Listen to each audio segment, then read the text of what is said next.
नमस्कार दोस्तों, welcome to this channel. आइए शुरू करते हैं आज का वीडियो। इस वीडियो में हम लोग देखेंगे, जैसे कि हम लोग केमिस्ट्री के चैप्टर नंबर 2 को देख रहे हैं। इसके पहले हमने 4 वीडियो ऑलरेडी डाल दिया है। ये हमारा 5वां वीडियो है सॉल्यूशंस का। तो सबसे पहले हम लोग देख लेते हैं जो टॉपिक हमारा बचा हुआ है। सबसे पहला टॉपिक है आज के दिन अणुसंख्य गुणधर्म, यानी कि कोलिगेटिव प्रॉपर्टीज। इसे हम लोग देख लेते हैं। किसी भी बिलियन के वे गुण जो उसमें उपस्थित कणों की संख्या पर निर्भर करते हैं, उसे ही हम लोग अणुसंख्य गुणधर्म करते हैं। मतलब किसी भी बिलियन का एक प्रकार का यह गुण होता है अणुसंख्य गुणधर्म, जो उसमें उपस्थित कणों की संख्या पर निर्भर करता है, उसे ही हम लोग अणुसंख्य गुणधर्म कहलाते हैं। जैसे बाष्प दब का अपेक्षिक अवनमन, दूसरा नंबर पे है क्वथनांक में उन्नयन, तीसरा नंबर में है हिमांक में अवनमन, और चौथा नंबर है परासन दाब। ये चारों हम लोगों को अणुसंख्य गुणधर्म के बारे में पढ़ना है। तो 1 बाय 1 करके हम लोग चलते हैं पढ़ने। सबसे पहला है बाष्प दाब का अपेक्षिक अवनमन, यानी कि relative lowering of vapour pressures. जब विलायक और अबाष्पशील विलय को एक साथ मिलाते हैं तो कणों की संख्या बढ़ जाती है। इसलिए जिसके कारण क्या होता है, इसलिए प्रत्येक कण पर ऊर्जा का मान घट जाता है, जिसके कारण क्या होता है कि वेग घटता है, इसलिए बाष्प दाब भी घट जाता है। इसी के कारण जिससे बाष्प दाब का अवनमन कहते हैं। मतलब क्या होता है, पर देख लीजिए एक बार फिर से। जब विलायक को और अबाष्पशील विलय को एक दूसरे के साथ मिलाते हैं तो कणों की संख्या में वृद्धि होती है, या कणों की संख्या बढ़ जाती है, इसलिए प्रत्येक कण पर ऊर्जा का मान घट जाता है, जिसके कारण वेग घटता है, इसलिए बाष्प दाब भी घटता है, जिसे बाष्प दाब का अवनमन कहते हैं। यदि शुद्ध विलायक का बाष्प दाब P है तथा विलयन का बाष्प दाब PS दिया हो तथा बाष्प दाब में अवनमन P माइनस PS हो तथा बाष्प दाब में आपेक्षिक अवनमन जो हो जाएगा वह P minus PS divided by P हो जाएगा। अब हम लोग नेक्स्ट देखते हैं। नेक्स्ट है आपका अबाष्पशील विलयों के लिए राउल्ट का नियम, यानी कि Raoult's law for non volatile solutions. जब किसी विलायक में अबाष्पशील विलय मिलाया जाता है तो विलायक के बाष्प दाब में आपेक्षिक अवनमन विलय के मोल प्रभाज्य के बराबर होता है, यानी कि P minus PS by P equal to NB by NA plus NB हो जाएगा। यहाँ पे P इजकल टू शुद्ध विलायक का बाष्प दाब है, PS इजकल टू विलयन का बाष्प दाब है, NA इजकल टू विलायक के मोल है तथा NB इजकल टू विलय के मोल है। यहाँ पे हो जाएगा विलय के मोल है। तो इस तरह से हमने देख लिया कि अबाष्पशील विलयों के लिए राउल्ट का नियम क्या होता है। ये काफ़ी इंपॉर्टेंट है, पिछले सालों में पूछा हुआ है। अब हम लोग नेक्स्ट देखते हैं। किसी तनु विलयन के लिए NB जो होता है हमेशा लेस इक्वल टू NA होता है, इसलिए NB प्लस NA, जब NB का मान बहुत छोटा हो जाएगा तो NB plus NA equal to NA के बराबर हो जाएगा, यानी कि P minus PS divide by P equal to NB by NA हो जाएगा। चूँकि NB का मान यहाँ पे 0 हो गया तो इसको हम लोग लिख सकते हैं WB by MB divided by WB by MA। NB की जगह पे हम लोग लिख सकते हैं WB बाई MB, NA की जगह पे लिख सकते हैं WA बाई MA। राउल्ट के नियम की सीमाएं क्या कहता है कि यह केवल अबाष्पशील विद्युत अन्य अपघटयों के तनु विलयन पर कार्य करता है। दूसरा नंबर इसका सीमा है राउल्ट के नियम का कि अबाष्पशील विलय को विलायक से कोई क्रिया नहीं करनी चाहिए। तीसरा इसका नियम की सीमा है, यह नियम विद्युत अपघट्यों के विलयन पर लागू नहीं होता है। चौथा इसका नियम की सीमा है कि यह नियम विलयन में संगुणित होने वाले पदार्थों पर भी लागू नहीं होता है। पहला इसका सीमा है कि केवल यह अबाष्पशील विद्युत अन्य अपघट्यों के तनु विलयन पर कार्य करता है। दूसरा सीमा है कि यह अबाष्पशील विलय के विलायक से कोई क्रिया नहीं करता है। तीसरा इसका सीमा है यह नियम विद्युत अपघट्यों के विलयन पर लागू नहीं होता है। चौथा इसका है कि यह नियम विलयन में संगुणित होने पर पदार्थों पर भी लागू नहीं होता है। अब हम लोग नेक्स्ट देखते हैं। निम्न में से कौन सा अणु संख्या गुणधर्म है। इसका आंसर हो जाएगा परासन दाब जो होता है वह अणु संख्या का गुणधर्म होता है। अब हम लोग नेक्स्ट देखते हैं। नेक्स्ट क्वेश्चन है, किसी विलयन की अणु संख्या गुणधर्म निर्भर करता है विलय के कणों की संख्या पर। ये अणु संख्या का गुणधर्म, किसी भी विलयन की अणु संख्या का गुणधर्म जो निर्भर करता है विलयन के कणों की संख्या पर निर्भर करता है। अब हम लोग नेक्स्ट देखते हैं। अणु संख्या गुणधर्म क्या होता है। परासन दाब को ही हम लोग अणु संख्या गुणधर्म कहते हैं। अब हम लोग नेक्स्ट देखते हैं। क्वेश्चन दिया हुआ है, दो द्रव्यों A तथा B के बाष्प दाब क्रमशः 80 मिलीमीटर तथा 60 मिलीमीटर है, तो A के 3 मोल तथा B के 2 मोल मिलाने पर प्राप्त मिश्रित विलयन का कुल बाष्प दाब क्या होगा। तो यहाँ पे देखिए A का दिया हुआ है P of 0 equal to 80 mm, NA दिया हुआ है यहाँ पे 3 दिया हुआ है। बी का P of B PB0 60 mm दिया हुआ है तथा NB इजिकल टू 2 दिया हुआ है। तो यहाँ से हम लोग निकाल सकते हैं NT is equal to NA plus NB यानी कि 3 + 2 इजिकल टू 5। तो XA equal to NA by NT यानी कि XA इजिकल टू हो जाएगा 3/5 और XB equal to NB by NT is equal टू XB इजिकल टू 2/5। हमारे पास फॉर्मूला है P equal to PA0 into XA plus PB0 into XB। P equal to PA0 दिया हुआ है 80 गुने XA हम निकाले हैं 3/5 प्लस PB0 दिया हुआ है 60 इंटू XB निकाले हैं हम लोग 2/5। दोनों को जब हम लोग मल्टीप्लाई करेंगे तो P इजिकल टू 48 + 24 तो P equal to 72 mm of Hg आ जाएगा। अब हम लोग नेक्स्ट देखते हैं। नेक्स्ट क्वेश्चन है किसी ताप पर एक विलायक का वाष्प दाब 0.416 बार है। 0.5 ग्राम अवाष्पशील विद्युत अनअपघटय ठोस को 42 ग्राम विलायक मोलर द्रव्यमान जिसका 84 है में घोला गया। प्राप्त विलयन का वाष्प दाब 0.414 बार पाया गया तो ठोस का मोलर द्रव्यमान ज्ञात कीजिए। यहाँ पे विलायक ए जो दिया हुआ है P इजिकल टू 0.416 बार दिया हुआ है यानी कि W ऑफ A इसका है 42 ग्राम। तो मोलर द्रव्यमान यहाँ पे ऑलरेडी दिया हुआ है 84। विलय बी में W of B equal to 0.5 gram दिया हुआ है तो मास ऑफ B यानी M ऑफ B निकालना है। बिलियन यहाँ पे P ऑफ S बिलियन T के लिए P of S equal to दिया हुआ है 0.414। तभी हम यहाँ से निकाल लेते हैं चूँकि हमारे पास फॉर्मूला है P - PS divide by P equal to WB by MB divided by WA by MB।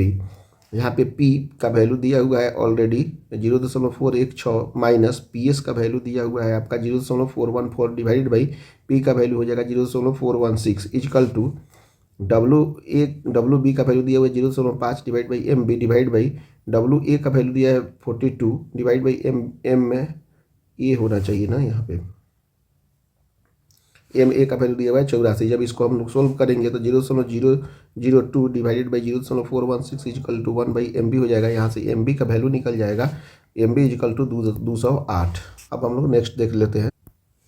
Next दिया हुआ है 293 केल्विन पर जल का वाष्प दाब 17.535 mm ऑफ Hg है। यदि 25 ग्राम ग्लूकोज को 450 ग्राम जल में घोले तो जल का वाष्प दाब परिकलित कीजिए कितना होगा। जल को हम लोग ए मान लेते हैं तो यहाँ पे P दिया हुआ है जल के लिए 17.535 mm दिया हुआ है। W of A equal to दिया हुआ है 450 ग्राम जल दिया हुआ है। इसका MB इजिकल टू हो जाएगा आणविक मास कितना हो जाएगा 18। जल का 18 होता ही है। ग्लूकोज का जो होता है B मानते हैं तो W of B equal to 25 gram दिया हुआ है। MB इसका 180 होता है ग्लूकोज का। उसके बाद में बिलियन T के लिए PS का मान निकालना है तो हमारे पास फॉर्मूला है P - PS divide by P equal to WB by MB divide by WA by MA।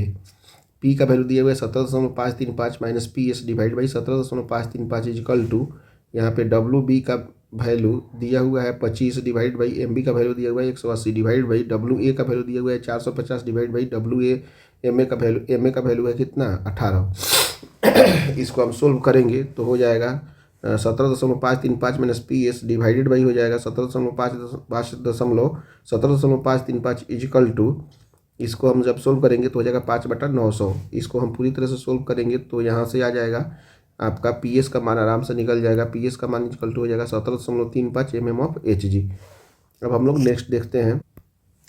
Next question दिया हुआ है आपका कि 20 डिग्री सेल्सियस ताप पर किसी अवाष्पशील विद्युत अनअपघटय पदार्थ के 10 ग्राम को 100 ग्राम जल में विलय करने पर वाष्प दाब 17.535 mm Hg से घटकर 17.235 mm Hg हो जाता है। विलय का अणुभार ज्ञात कीजिए।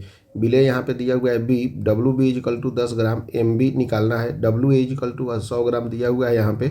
MB equal to 18 P equal to 17.535 mm दिया हुआ है। बिलियन T में PS इजिकल टू 17.235 mm दिया हुआ है। हमारे पास फार्मूला होता है P - S divide by P equal to WB by MB divided by WA by MA। सब P का वैल्यू दिया हुआ है 17.535 minus 17.235 divide by 17.535 equal to 10/MB divide by 100/18। इसको हम पूरी तरह से सोल्व करेंगे तो यहाँ से हमारा MB का वैल्यू निकल जाएगा। जब हम लोग इसको सोल्व कर देंगे तो MB इजिकल टू हो जाएगा 5.210। अब हम लोग नेक्स्ट देखते हैं। नेक्स्ट क्वेश्चन है 500 ग्राम जल में 50 ग्राम सुक्रोज 342 के योग पर वाष्प दाब में अवनमन को ज्ञात कीजिए। यदि 25 डिग्री सेल्सियस पर शुद्ध जल का वाष्प दाब 23.8 mm है। जल ए का दिया हुआ है WA = 500 ग्राम। MA जल का होता है 18, चूँकि H2O से हम लोग निकाल सकते हैं। P का वैल्यू यहाँ पे दिया हुआ है 23.8 mm। सुक्रोज के लिए WB का वैल्यू होता है 50 ग्राम और MB का वैल्यू होता है 342। बिलियन टी के लिए डेल पी का वैल्यू P - PS निकालना है हमको। P - PS divide by P = WB by MB divide by WA MA होना चाहिए यहाँ पे MA। तो del P divide by 23.8 = 50/342 divide by यहाँ पे 500 डिवाइड बाई कितना दिया हुआ है MA 18 दिया हुआ है। इसको जब हम सोल्व करेंगे तो del P by 23.8 = 1/190। Del P का वैल्यू हो जाएगा 23.8 डिवाइड बाई 190, तो del P = 0.125 mm of Hg हो जाएगा। अब हम लोग नेक्स्ट देख लेते हैं। अब हम लोग नेक्स्ट क्वेश्चन देखते हैं। 30 डिग्री सेल्सियस पर यूरिया के भार अनुसार 6% जलीय विलयन का वाष्प दाब 31.13 mm है।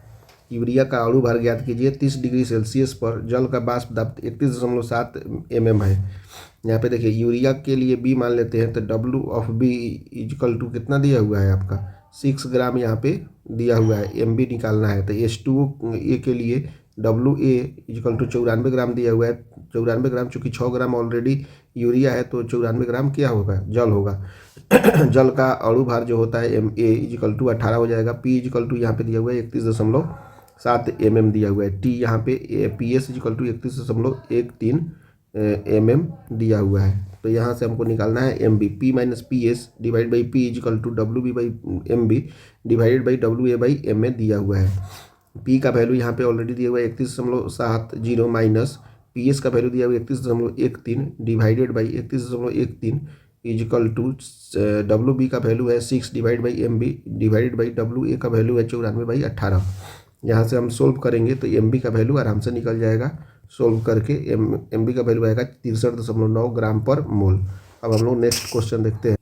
नेक्स्ट कॉन्सेप्ट है क्वथनांक या बॉइलिंग पॉइंट किसे कहते हैं। किसी द्रव का क्वथनांक वह ताप होता है जिस पर उसका वाष्प दाब वायुमंडलीय दाब के बराबर हो जाता है।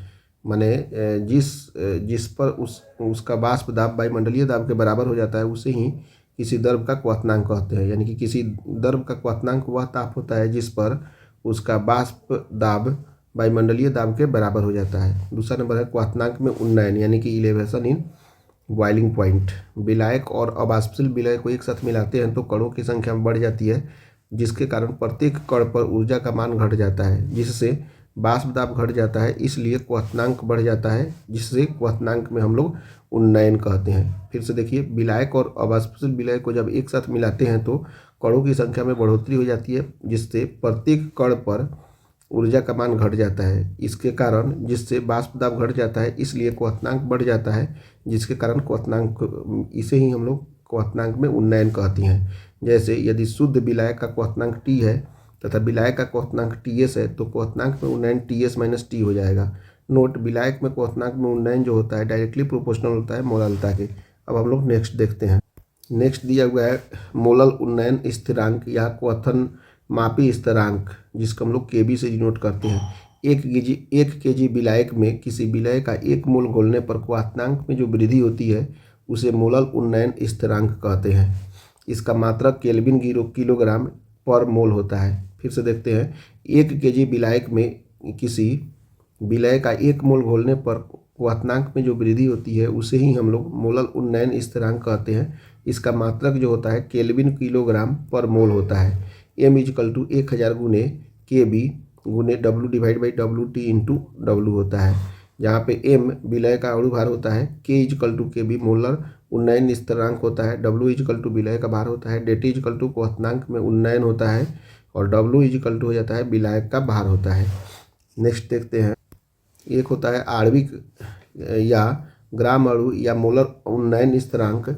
इसका होता है फॉर्मूला कि 100 ग्राम विलायक में विलय का, यहाँ पे विलय होगा, 100 ग्राम विलायक में विलय का 1 मोल घोलने पर क्वथनांक में जो वृद्धि होती है उसे ही आणविक उन्नयन स्थिरांक कहते हैं।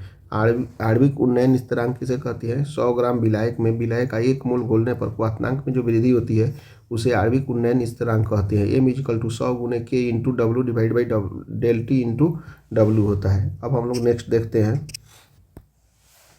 नेक्स्ट है सर्वाधिक क्वथनांक प्रदर्शित करने वाला जलीय विलयन कौन सा है?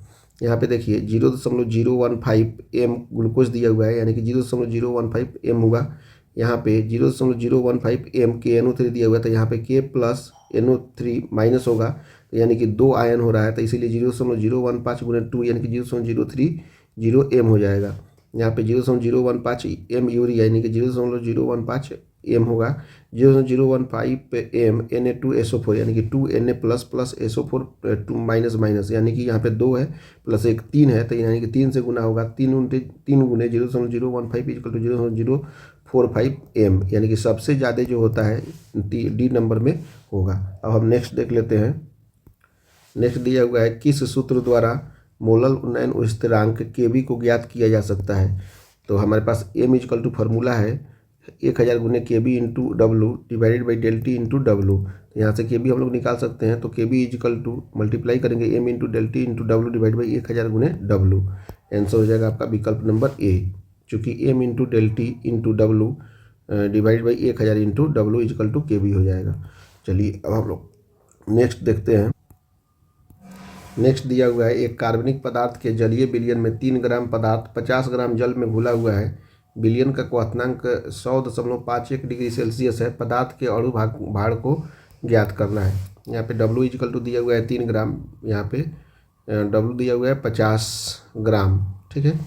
तो TS equal to 100.51 degree Celsius, T equal to दिया हुआ है 100 डिग्री सेल्सियस। तो M का वैल्यू निकालना है। Kb इजकल टू 0.51 kg पर मोल दिया हुआ है। Del T equal to TS minus T equal to 105 minus 100.51 minus 100 equal to 0.51 degree Celsius हो जाएगा। एम का वैल्यू होता है m इजकल टू 1000 गुने के into W divide by del T into W. M equal to 1000 गुने के का वैल्यू दिया हुआ है आपका 0.51 इंटू डब्लू का वैल्यू 3 दिया हुआ है डिवाइडेड बाई डेल टी का वैल्यू दिया हुआ है 0.51 इंटू 50। तो इस सब को जब हम लोग मल्टीप्लाई करेंगे तो एम का वैल्यू कितना आ जाएगा? 60 आ जाएगा। चूँकि यहाँ से के का वैल्यू निकालेंगे तो के का वैल्यू यहाँ पे दिया हुआ है 0.51, ठीक है। अब हम लोग नेक्स्ट देखते हैं। नेक्स्ट क्वेश्चन है 3 ग्राम यूरिया को 100 ग्राम जल में घोलने पर जल के क्वथनांक में उन्नयन कितना होगा? यदि जल के मोलल उन्नयन स्थिरांक का मान 0.52 kg पर मोल हो तब W इजकल टू यहाँ पे कितना दिया हुआ है? 3 ग्राम यूरिया, तो इसका यूरिया का जो M हो जाएगा 60 हो जाएगा। W इजकल टू 100 ग्राम जल दिया हुआ है, तो 100 ग्राम जल में यानी कि W इजकल टू कितना है? 100 ग्राम। डेल टी का वैल्यू निकालना है आपका, मोल उन्नयन स्थिरांक दिया हुआ है इतना, तो उन्नयन कितना होगा? क्वथनांक में उन्नयन, तो Kb का वैल्यू दिया हुआ है यहाँ पे 0.52 दिया हुआ है। अब यहाँ पे m का वैल्यू याद करेंगे। m इजकल टू 1000 गुने Kb गुने W divide by del T into W. तो डेल टी इजकल टू हमको निकालना है, तो 1000 गुने Kb into W divide by m into W हो जाएगा। तो 1000 गुने Kb का मान यहाँ पे दिया हुआ है आपका 0.52 इंटू डब्लू का मान 3 है, m का वैल्यू 60 है और w का वैल्यू 100 है। तो सबको हम लोग अगर सोल्व करेंगे तो del T equal to 26/100 equal to 0.26 degree Celsius या 0.26 केल्विन हो जाएगा। अब हम लोग नेक्स्ट देखते हैं। नेक्स्ट क्वेश्चन दिया है 9 ग्राम ग्लूकोज 500 ग्राम जल में घोला गया 1.013 बार दाब पर विलयन का क्वथनांक ज्ञात करो। यदि जल के लिए Kb इजकल टू 0.52 kg पर मोल दिया है तब W इजकल टू यहाँ पे दिया हुआ है 9 ग्राम ग्लूकोज। m इस ग्लूकोज का m जो होता है 100 ग्राम पर मोल होता है। W यहाँ पे दिया हुआ है 500 ग्राम जल में, यानी कि 500 ग्राम TS का वैल्यू निकालना है, ठीक है, क्वथनांक का, विलयन का क्वथनांक। तो T इजकल टू यहाँ पे कितना दिया हुआ है? 100 डिग्री सेल्सियस होगा और Kb का मान कितना है दिया हुआ है? 0.52 दिया हुआ है। m इजकल टू 1000 गुने के into W divide by del T into W. Del T का वैल्यू निकाले हुआ था, डेल टी इजकल टू 1000 गुने के into W divide by m into W हो जाएगा। यहाँ से वैल्यू पुट कर देंगे 1000 गुने del T equal to TS minus T, तो यहाँ से हो जाएगा TS plus T equal to 1000 गुने के का वैल्यू पुट कर देंगे 0.52 गुने W का वैल्यू 9 हो जाएगा, डिवाइड बाई M का वैल्यू दिया हुआ 180 गुने W का वैल्यू 500। यहाँ पे TS माइनस टी का वैल्यू है 100। तो यहाँ से हम लोग सोल्व करने के बाद में TS का वैल्यू हमारा निकल जाएगा 100 प्लस 0.052 यानी कि 100.052। यहाँ पे अगर TS निकालना चाहेंगे केल्विन में तो 273.15 प्लस 100.052 इक्वल टू 373.202 हो जाएगा। अब नेक्स्ट देखते हैं। नेक्स्ट क्वेश्चन है 12 ग्राम ग्लूकोज को 100 ग्राम जल में घोलने पर विलयन का क्वथनांक 100.34 डिग्री सेल्सियस पाया गया। जल के मोलल उन्नयन स्थिरांक को ज्ञात कीजिए। तो यहाँ पे हो जाएगा आपका W दिया हुआ है 12 ग्राम, M दिया हुआ है 180, W equal to 100 gram, TS दिया हुआ है 100.34 डिग्री सेल्सियस, T का वैल्यू दिया हुआ है 100 degree Celsius, del T equal to TS minus T equal to 100.34 minus 100।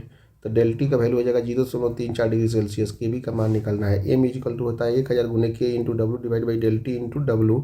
के बी का वैल्यू हो जाएगा K B equal to M into del T into W divide by के 1000 इंटू W। यहाँ पे के बी का वैल्यू पुट करेंगे, M का मान 180, डेल T का मान 0.34, W का मान 100 डिवाइड बाई 1000 गुने W का वैल्यू दिया हुआ है यहाँ पे 12। सबको हम लोग सोल्व करेंगे तो के बी का मान निकल जाएगा 0.51 के जी पर मोल। अब हम लोग नेक्स्ट देखते हैं। नेक्स्ट है आपका एक यौगिक के 4.18 ग्राम को 240 ग्राम जल में घोलने पर एक वायुमंडलीय दाब पर विलयन का क्वथनांक 100.56 डिग्री सेल्सियस पाया गया। तो यौगिक का अणुभार ज्ञात करना है। जल के लिए के बी का मान दिया हुआ है 5.31। यहाँ पे W इजकल टू दिया हुआ है 4.18 gram, W equal to 240 gram, TS equal to 100.56 degree Celsius दिया हुआ है, T का मान दिया हुआ है 100 डिग्री सेल्सियस।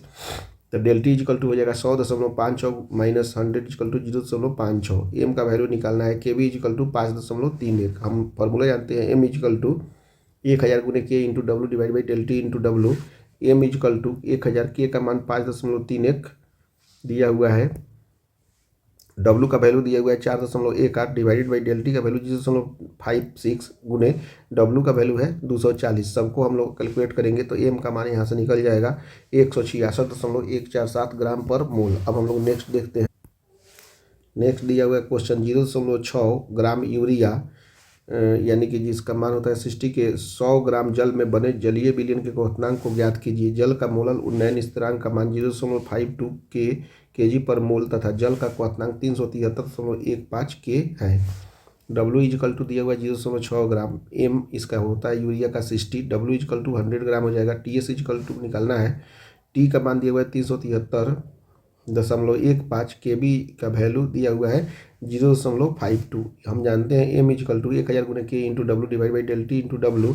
यहाँ पे 1000 हो गया, के का वैल्यू तो यहाँ पे डेल T निकालना है। डेल T इजकल टू के 1000 गुने के into W divide by M into W। यहाँ पे डेल T इजकल टू 1000 गुने के का मान दिया हुआ है 0.52, W का वैल्यू दिया हुआ है 0.6 डिवाइड बाई M का वैल्यू यहाँ पे दिया हुआ है आपका 60 इंटू W का वैल्यू दिया हुआ है 100। सबको हम लोग मल्टीप्लाई करेंगे तो डेल T का वैल्यू आ जाएगा 0.052 यानी कि TS minus T equal to 0.052 आया। तो TS माइनस T के जगह पे हो जाएगा 373.150 इजकल टू 0.052 यानी कि TS इजकल टू 373.15 प्लस 0.052 तो TS इजकल टू 373.202 केल्विन हो जाएगा। अब हम लोग नेक्स्ट देखते हैं। अब है हमारा हिमांक जिसे हम लोग बोलते हैं फ्रीजिंग पॉइंट। जिस ताप पर किसी पदार्थ की ठोस तथा द्रव अवस्था के वाष्प दाब बराबर हो जाते हैं तो वह पदार्थ हिमांक कहलाता है। मतलब जिस ताप पर किसी पदार्थ का ठोस तथा द्रव अवस्था के वाष्प दाब बराबर हो जाते हैं तो वह पदार्थ हिमांक कहलाता है। हिमांक में अवनमन यानी कि डिप्रेशन इन फ्रीजिंग पॉइंट, विलायक और अवाष्पशील पदार्थ या विलायक और अवाष्पशील विलय को एक साथ मिलाते हैं तो वाष्प दाब घट जाता है, जिसके कारण इसलिए हिमांक भी घट जाता है। इसे ही हिमांक का अवनमन कहते हैं। यदि शुद्ध विलायक का हिमांक T है तथा विलयन का हिमांक TS है तो हिमांक में अवनमन del T equal to T minus TS हो जाएगा। हिमांक में अवनमन डायरेक्टली प्रोपोर्शनल होता है वाष्प दाब में अवनमन के। हिमांक में अवनमन जो होता है डायरेक्टली प्रोपोर्शनल होता है मोललता के। अब हम लोग नेक्स्ट देखते हैं। मोलल अवनमन स्थिरांक KF जो होता है 1 kg विलायक में विलय का 1 मोल घोलने पर विलायक के हिमांक में जो कमी आती है उसे ही मोलल अवनमन स्थिरांक कहते हैं। यानी कि 1 kg विलायक में विलय का 1 मोल घोलने पर विलायक के हिमांक में जो कमी आती है उसे ही हम लोग मोलल अवनमन स्थिरांक कहते हैं। अतः m इजिकल टू 1000 गुने के F into W divide by del T into W हो जाता है। यहाँ पे m इजिकल टू विलय का अणुभार k या के एफ इजिकल टू मोलल अवनमन स्थिरांक, w इजिकल टू विलय का भार, del T equal to T minus T S equal to हिमांक में अवनमन। अब हम लोग नेक्स्ट देखते हैं। यहाँ पे दिया हुआ है आणविक या ग्राम अणु या मोलर अवनमन स्थिरांक, मतलब दिया, इसका मतलब क्या होता है, 100 ग्राम विलायक में विलय का 1 मोल घोलने पर विलायक के हिमांक में जो कमी आती है उसे ही आणविक अवनमन स्थिरांक कहते हैं। m इजिकल टू 100 गुने के into W divide by del T into W, जहाँ पे आपका m K F W del T या डब्ल्यू क्या है इसे आप लोग पीछे से देख सकते हैं, यानी कि m इजिकल टू 100 गुने के into W divide by del T into W होता है। अब हम लोग नेक्स्ट देखते हैं। नेक्स्ट पॉइंट है आपका क्वथनांक में उन्नयन तथा हिमांक में अवनमन की सीमाएं। ये दोनों विधियां जो होती है केवल तनु विलयन पर कार्य करती है। इनमें केवल वैद्युत अपघटयों का मोलर द्रव्यमान ज्ञात किया जा सकता है। तीसरा नंबर पॉइंट है केवल अवाष्पशील विलय पर यह कार्य करती है। चौथा नंबर में है विलय विलायक में पूर्णतः घुलनशील होना चाहिए। अब हम लोग नेक्स्ट है हिमांक का अवनमन भी सीधा समानुपात दिखता है किसके, तो विलयन की मोललता का। Del T directly proportional to M, del T B directly proportional to M, del T F directly proportional to M. अब हम लोग नेक्स्ट देखते हैं। क्वेश्चन है निम्न में से किसके जलीय विलयन का हिमांक सबसे कम होगा। यहाँ पे सोडियम क्लोराइड दिया हुआ है NaCl, Na+Cl माइनस, यहाँ पे 2 मतलब आयन होंगे। यूरिया में 1 होगा, पोटेशियम सल्फेट में K2SO4 2 यहाँ पे होगा, यहाँ पे 1 होगा तो यानी कि 3 होगा। ग्लूकोज में 1 होगा, तो यानी कि सबसे ज़्यादा जो जलीय विलयन का हिमांक होगा वो पोटेशियम सल्फेट में होगा। विकल्प number 3 is the right answer. अब हम लोग नेक्स्ट देखते हैं। क्वेश्चन दिया हुआ है 31 ग्राम इथिलीन डाइग्लाइकोल यानी कि C2H6O2 को 500 ग्राम जल में विलय किया गया। विलयन के हिमांक को ज्ञात कीजिए। जल का मोलल अवनमन स्थिरांक 1.86 kg पर मोल दिया हुआ है, यानी कि W इजिकल टू दिया हुआ है 31 ग्राम, M दिया हुआ है 62, W दिया हुआ है 500 ग्राम, TS का मान निकालना है। KF इजिकल टू 1.86, T का वैल्यू यहाँ पे 0 डिग्री सेल्सियस है। M इजिकल टू हम जानते हैं 1000 गुने K into W divide by del T into W होता है। यहाँ से डेल टी निकालना है तो डेल टी इजिकल टू 1000 गुने K into W divide by M into W. यहाँ से 1000 हो गया। K का वैल्यू दिया हुआ है 1.8, K का वैल्यू कितना दिया हुआ है, K का वैल्यू दिया हुआ है हमारा 1.86 और W का वैल्यू कितना है 31। ठीक है, तो यहाँ पे नीचे डेल टी का वैल्यू, M का वैल्यू कितना दिया हुआ है, M का वैल्यू दिया हुआ है 62 और W का वैल्यू दिया हुआ है 500, जिसे सोल्व करने के बाद में डेल टी का वैल्यू हम लोग निकाल सकते हैं 93/50 इजिकल टू 1.86। डेल टी का वैल्यू होता है T minus T S equal to 1 minus 6, T का वैल्यू 0 है तो minus T S equal to 1.86, तो टी एस का वैल्यू हो जाएगा माइनस 1.86 डिग्री सेल्सियस। अब हम लोग नेक्स्ट देखते हैं।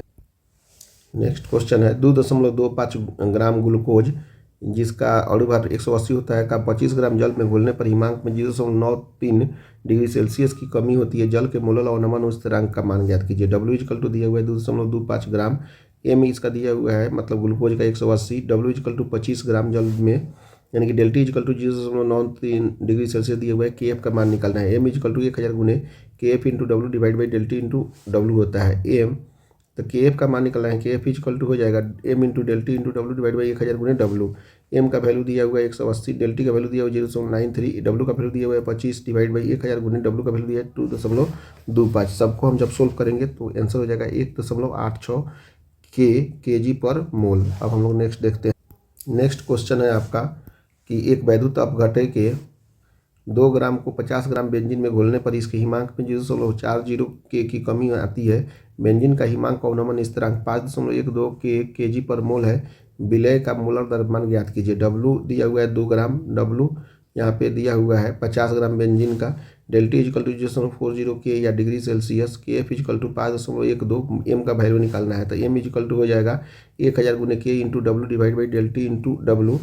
M इजिकल टू हो जाएगा 1000 गुने K का मान 5.12 गुने W का वैल्यू हो जाएगा 2 डिवाइड बाई डेल टी का मान दिया हुआ है 0.40 गुने W का वैल्यू 50। इसको जब सोल्व करेंगे तो 512 ग्राम पर मोल हो जाएगा। अब हम लोग नेक्स्ट देखते हैं।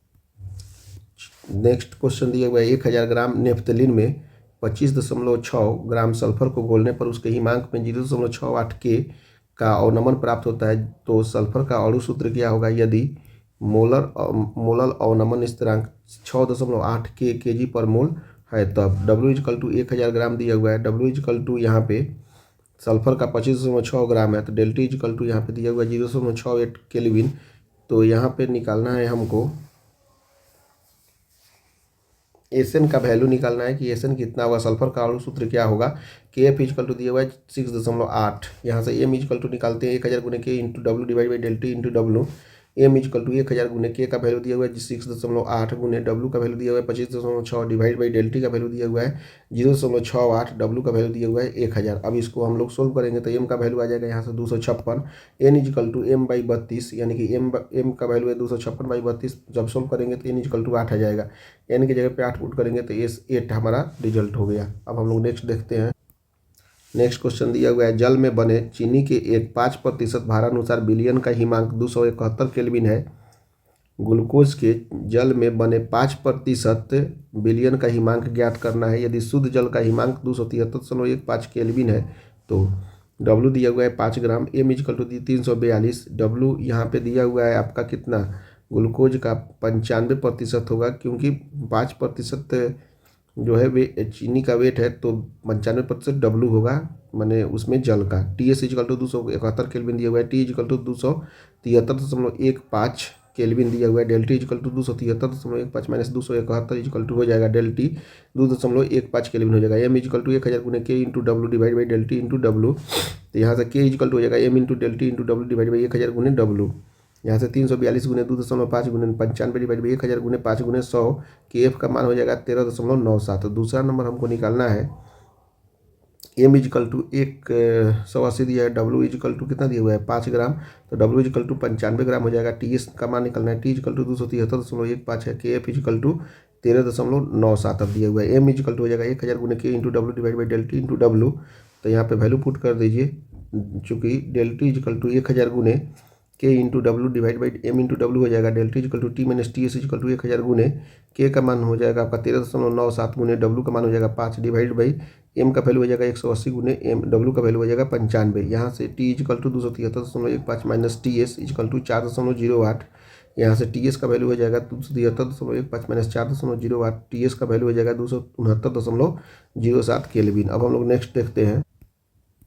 नेक्स्ट क्वेश्चन है 45 ग्राम एथिलीन डाइग्लाइकोल C2H6O2 को 600 ग्राम जल में मिलाया गया। विलयन के हिमांक में अवनमन एवं हिमांक ज्ञात करना है। KF का वैल्यू दिया हुआ है 1.86। यहाँ पे W 45 ग्राम। M दिया हुआ है 62। W 600 ग्राम। तो डेल्टी का वैल्यू निकालना है और TS का वैल्यू निकालना है। तो KF दिया हुआ है 1.86। डेल्टी होता है 1000 गुने के into W divide by M into W. तो यहाँ से डेल्टी हो जाएगा 1000 गुने के का वैल्यू दिया हुआ है 1.86। डब्ल्यू का वैल्यू दिया 45 डिवाइड बाई M का वैल्यू 62 गुने डब्ल्यू का वैल्यू यहाँ पे 600 दिया हुआ है। तो सबको हम सोल्व करेंगे तो 2.25 या डिग्री सेल्सियस हो जाएगा। T माइनस TS डेल्टी होता है, तो 0 यहाँ पे T का वैल्यू है, तो 0 माइनस TS 2.25। 0 माइनस 2.25 TS, तो TS का वैल्यू हो जाएगा माइनस 2.25 डिग्री सेल्सियस। अब हम लोग नेक्स्ट देखते हैं।